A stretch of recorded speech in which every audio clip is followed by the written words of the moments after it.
Namaste and welcome in the series of cybersecurity. This side is Meena. Today I will discuss about how do hackers attack on cloud. Every day we are accessing internet and doing lot many tasks. Either we are emailing or we are uploading videos, we are watching videos, we are accessing some documents, chatting, accessing Facebooks and other websites. So those whatever the services, applications we are accessing that not exist on our computer, we are accessing from somewhere else. That means we are interacting with cloud. Okay, so let's start a discussion about what is cloud and how do hackers attack on cloud. Okay, so I will start from very basic and let's take an example of our physical machine, which can be our laptop, okay, or can be our desktop. We are having some hardware on it, like it is a platform which is providing us to do something. Over there we can install our operating system and applications and whatever we want we can do. Okay, so that hardware can be our CPU, RAM, our hard disk, our network interface card, okay, and other devices on our device. Over there we install an operating system. It can be Microsoft's Windows operating system, client or server. It's based on the requirement. And to perform the specific task we need an application. For example, for doing some work related to some writing some letters, we need, for example, Microsoft Word.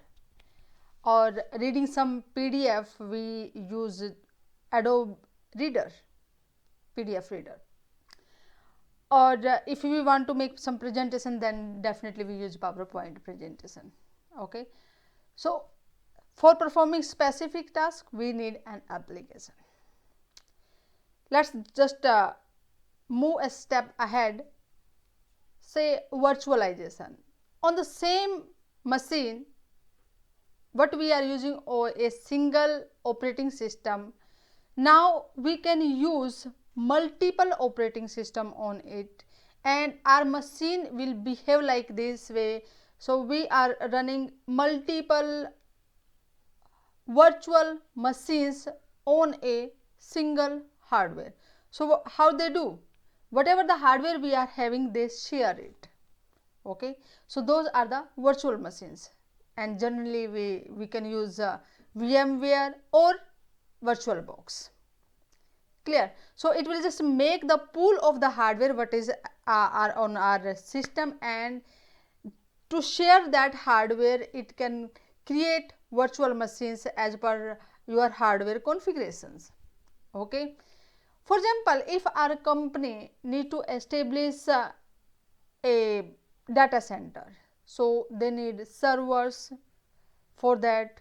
Okay, and to establish those data center they need manpower which highly professional, which know about data center and how they just will maintain it continuously. We need power, processing, cooling, lot many things we need it. Okay, any service nowadays are available on the cloud. So what exactly this cloud computing is? It just combinations of two words, cloud computing. When just we talk about computing, something that's coming in our mind, that means that's related to some something related to computer, right? Means we are putting some input, it process and present output. Okay, and cloud means we are accessing those computing from anywhere, and which is possible with the help of internet. Clear? So in cloud computing, the cloud provider, they are providing servers, virtual desktops, and platform applications, storage services, all are as a services. So other services, like we are using subscription, for example, for our mobile connections, we are accessing the telecoms monthly based subscription or the postpaid or prepaid. So we are using on the monthly basis. So similar way, whatever the computing we required, we are subscribing it. As per the use, how much we will use, we need to pay accordingly. Clear? So let's start from the lower layer. So that means we are having hardware. It can be storage, CPU, your NIC, that's memory, RAM, or we are also using that as a service. For a company, for example, they want to make a data center, they can create or they can subscribe the data center or the cloud. Okay, and the application level, for example, generally we use Word document, or on the Google we are using Gmails. So we are using applications over there. Clear? And the software platform, if just for developing our any applications or the services, if we need some platform, we can also subscribe it. Or a company can require something for like a server they need, or just to hosting their website they need some space over the cloud. So all these things, as per the subscription or the use, they can use it. Clear? So how much we will use, we need just to pay for it. It can be monthly subscription or yearly, it depends upon. So when we are accessing infrastructure, that can be like our hardware, which is a storage, the data center what we are using, if that we are using as a service, that's called IaaS. Okay, and if we want to develop some software or application, then we need some platform. Clear? That's what PaaS pass. So example is force.com, App Engine, Azure. There are multiple vendors for all these things. And being a end user, if you want to accessing those applications or services, like every day we are using for let's just take very simple example of the Gmail. We are not creating any email server on our system, just we are using internet and accessing the Gmail, which is totally handled by the Google. So whatever the updates they need to do, if they need to make changes, we are not bothered about, just we use it. Okay, and those cloud servicing can be based upon like a private cloud. So a company, if they need a separate dedicated cloud for that, they can also ask to the provider, so they can have it.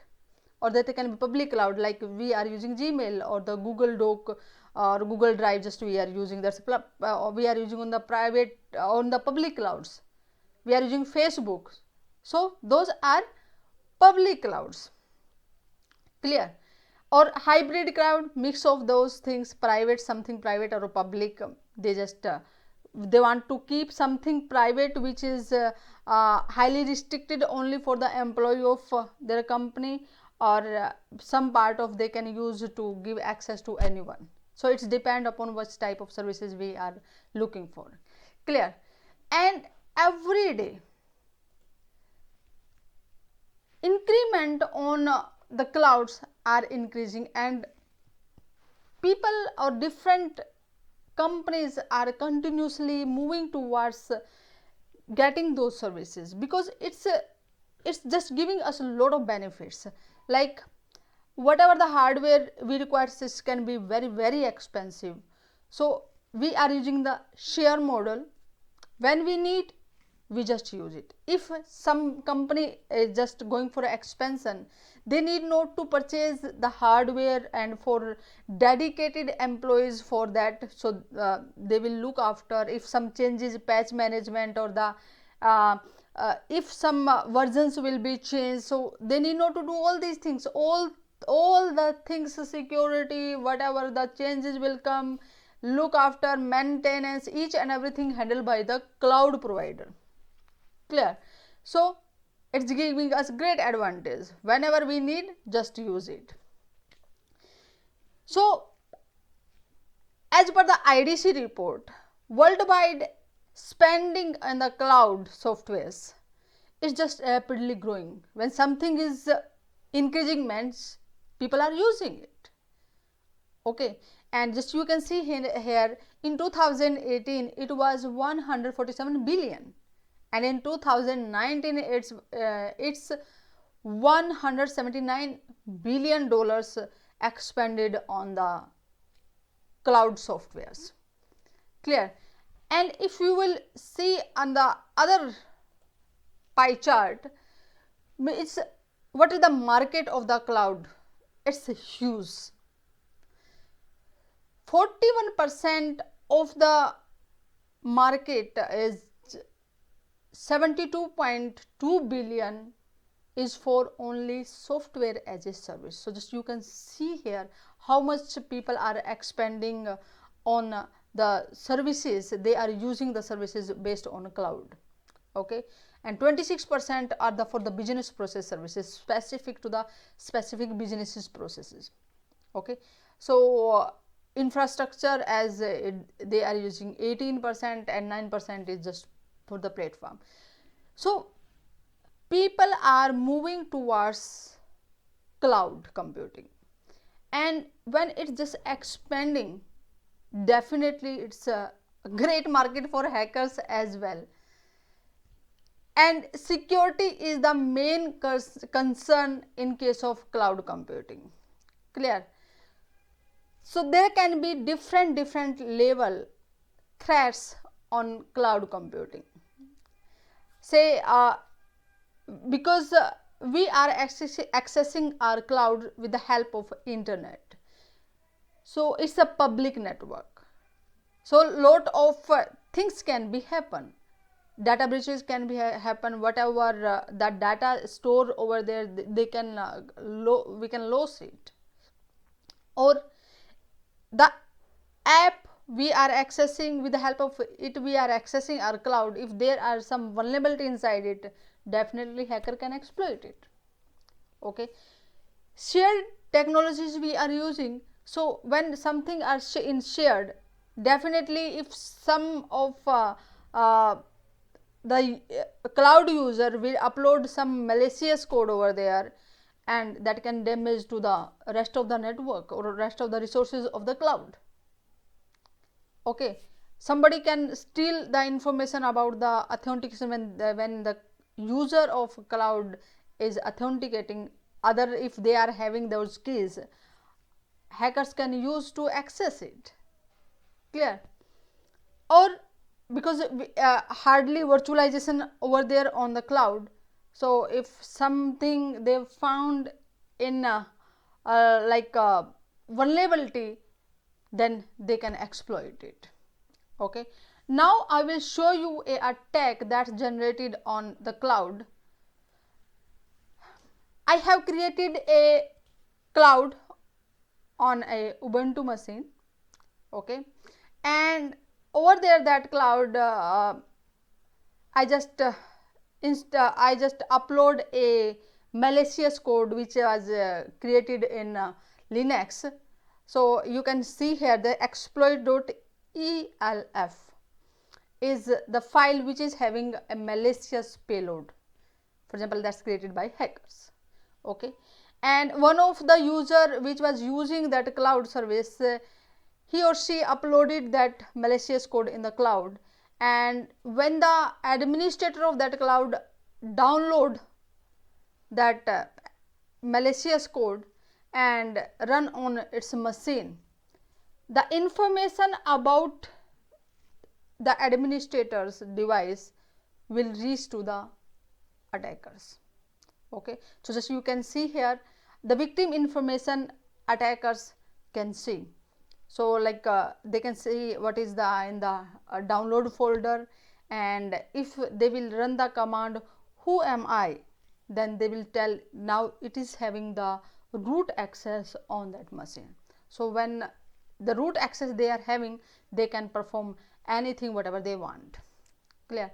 So this is just an example of how the attackers can insert a malicious code in the cloud and they take advantage over the cloud administrator or the on the other things on the cloud. There are number of attacks. They can generate SQL injection, DOS attack, just crypto analysis, number of attacks they can generate over the cloud. Okay, so guys, there are only 4 days left to join ethical hacking masterclass. So it will be a very great start for your career in cybersecurity. So just visit on the page and just have a look what a wonderful you can say a great opportunity is waiting for you over there. So the link is luminisindia.com/go-ehm. You can join me on the Cybersecurity PRISM, and Facebook will send you the notification for the next live sessions, and you can also join the group Cybersecurity FOREVER. Okay, in the next session I will discuss about a very crucial topic, job opportunities in cybersecurity. Huge job opportunity. Let's see what the possibilities can be there. So see you in the next video, next live session. Namaste.